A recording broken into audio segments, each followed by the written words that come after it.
नमस्कार, स्वागत है आपका फिफाना हिंदी क्लासेस के YouTube चैनल पर। और इस क्लास में अपन पढ़ रहे थे एक अलग सी कहानी अकेली। किसके द्वारा रचित? मनु भंडारी द्वारा रचित। एक विधवा नहीं, परित्यक्ता, एक परित्यक्ता बुढ़िया की कहानी, जिसके परिवार में अपना कहने के लिए कोई नहीं है और इसलिए वह अकेली है। और इसीलिए इस कहानी का शीर्षक भी क्या रखा गया है? अकेली। सोमा बुआ जो है वो बराबर तैयारी कर रही है। किसके यहाँ जाने के लिए? समधियों के यहाँ जो विवाह था उसमें जाने के लिए वो बराबर तैयारी में लगी हुई है। उसी बीच ये होता है, पीछे की क्लास में अपनों ने देखा था कि सोमा बुआ राधा से कहती है कि देख, मैं तो पुराने जमाने की ठहरी, मुझे तो पता नहीं है कि नए जमाने की लड़की को क्या दिया जाता है, तू ही जानती है, तू ही कुछ ला दे। और उसको लाने के लिए वो क्या देती है? वो 5 रुपए और एक पुराने जमाने की अंगूठी देती है। वो अंगूठी उसके एकमात्र बेटे की अंतिम निशानी थी। उसका हृदय धड़क रहा था, परंतु फिर भी आज समधियों के सामने वह इज्जत रखने के लिए, मान रखने के लिए उस अंगूठी को देकर और सामान मंगाने के लिए कह देती है। राधा को कहती है कि भाई तू ही जो कुछ तुझे ठीक लगे वो ला देना, बना बनाया लाना, क्योंकि बनवाने का तो टाइम नहीं है, 2-3 बच्चे हैं। तो पहले जब उसने ये कहा था तो अब बुआ तैयारी में लगी हुई है और तैयारी में लगी है। तो उसके बाद 2 ही दिन बचे थे। तो उसके बाद शादी का दिन जब आता है तो उस दिन राधा है वो लाकर बुआ को सामान देती है। एक तो देती है सिंदूरदानी,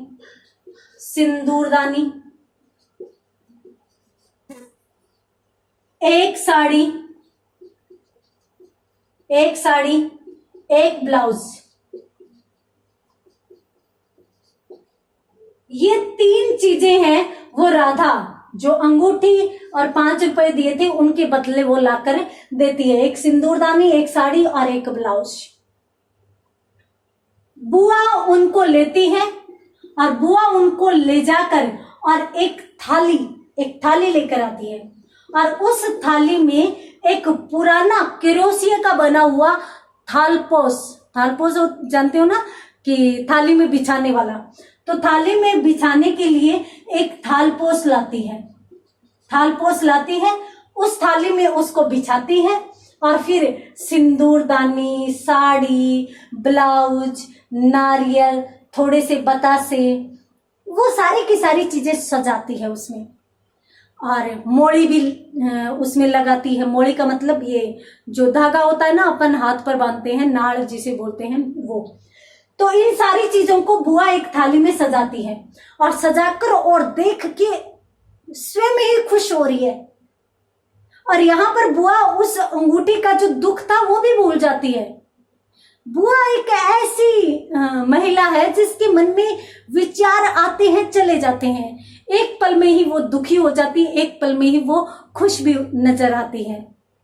अगर व्यक्ति इसी प्रकार का जीवन जीना शुरू कर दे तो शायद उसके दुख लंबे नहीं रहे, बड़े नहीं रहे, उसके कष्ट कभी भी बड़े नहीं हो। तो बुआ भी एक पल के लिए तो हंसने लगती है, एक पल के लिए रोने लगती है।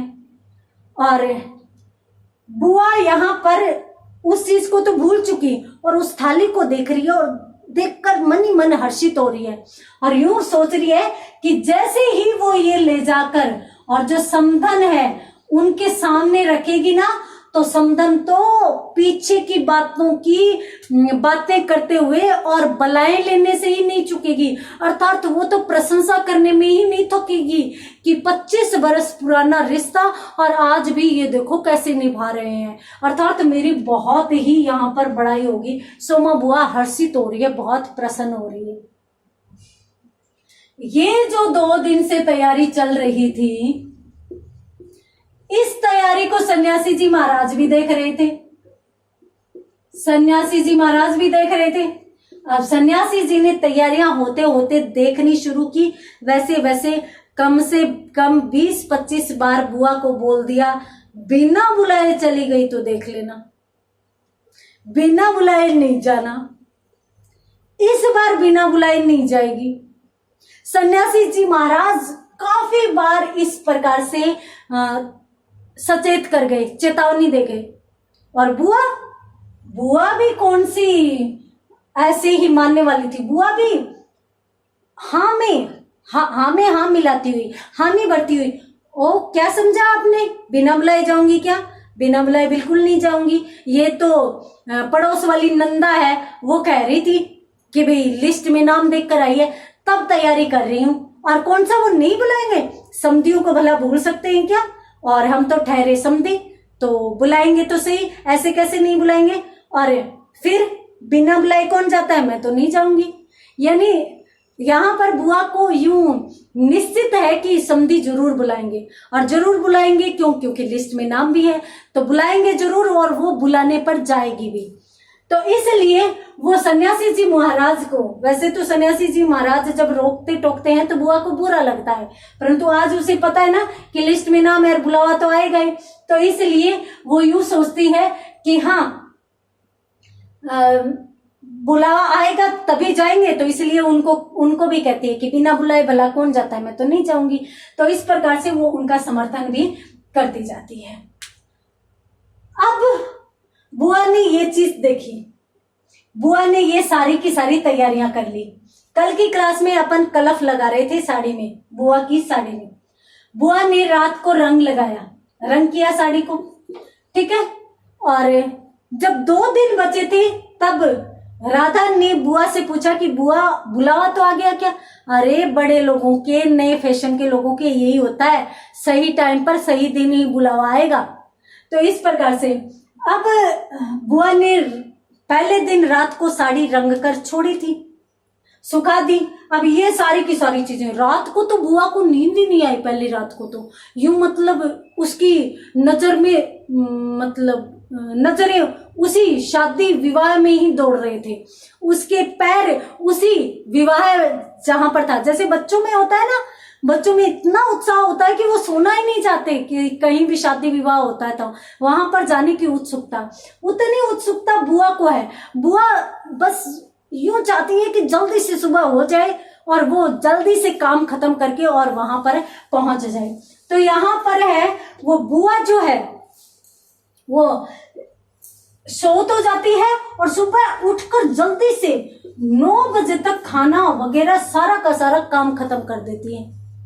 सारा का सारा काम खत्म करके और फिर उस साड़ी पर नजर डालती है जिसको उन्होंने रंग दिया था। अब साड़ी पर नजर डालती है तो साड़ी कुछ अजीब सी लगती है, अजीब सी लगती है, तो वो उसे देख कर और बदरंग सी लगी, अजीब सी लगी, तो झट से राधा के पास जाती है और कहती है कि राधा तेरी साड़ी तो बड़ी चमकदार रहती है, आबदार रहती है, आब का मतलब भी चमक होता है, मेरी साड़ी में चमक क्यों नहीं आई?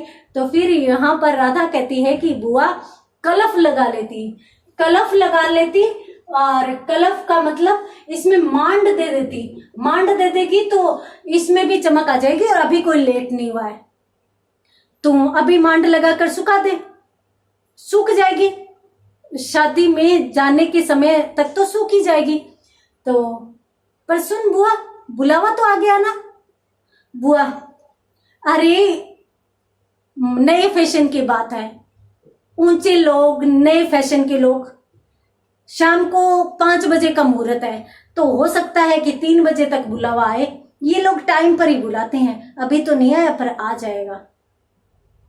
राधा यहाँ पर मन ही मन मुस्कुराती है, हंसती है मन ही मन, परंतु फिर भी बुआ का मन नहीं तोड़ती और कुछ भी नहीं कहती वहां पर। और बुआ को कहती है कि कलफ लगा लो, मांड। मांड क्या होता है? देखिए, एक सफेद रंग का एक पाउडर सा आता है जो कड़प लगाने, जैसे व्हाइट कपड़े होते हैं या कुछ कड़प वाले कपड़े होते हैं ना, जैसे कड़प वाली साड़ियां वगैरह होती हैं, उनमें वो चीज वो भिगोकर और उनमें वो काफी देर तक डुबाकर सुखाया जाता है, जिससे कपड़ों में चमक भी आती है और साथ साथ उनकी कड़प, उनकी तह वो भी बनी रहती है। परंतु ये तो हो गया आजकल तो ये चीजें बनी बनाई मार्केट में मिलती है। पहले लोग मांड देते थे। मांड कैसे देते थे? चावल उबालते थे और चावल उबालकर जो चावल का पानी होता था उसमें उस कपड़े को डालते थे, तो उससे क्या होता था कि कपड़े में चमक भी आती थी और उसकी तह भी बनी रहती थी, कपड़े का सौंदर्य भी बना रहता था।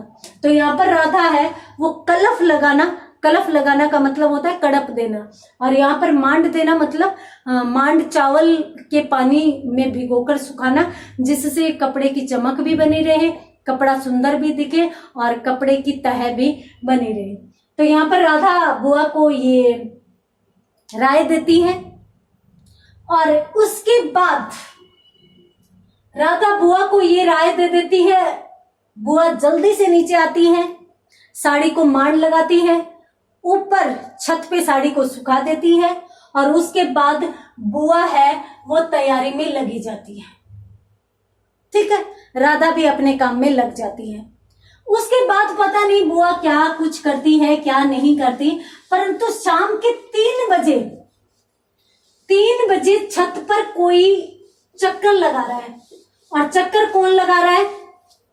बुआ लगा रही है।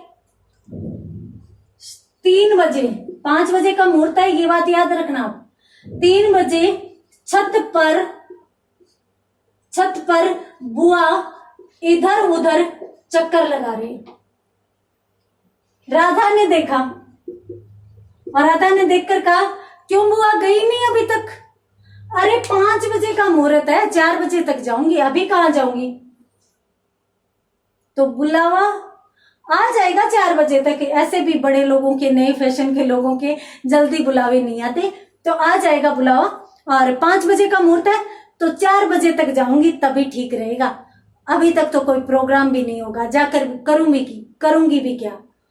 बुआ अपने आप को सांत्वना देने के साथ साथ राधा को भी संतुष्टि देती है, बुलावना देती है। क्यों बुलावना देती है?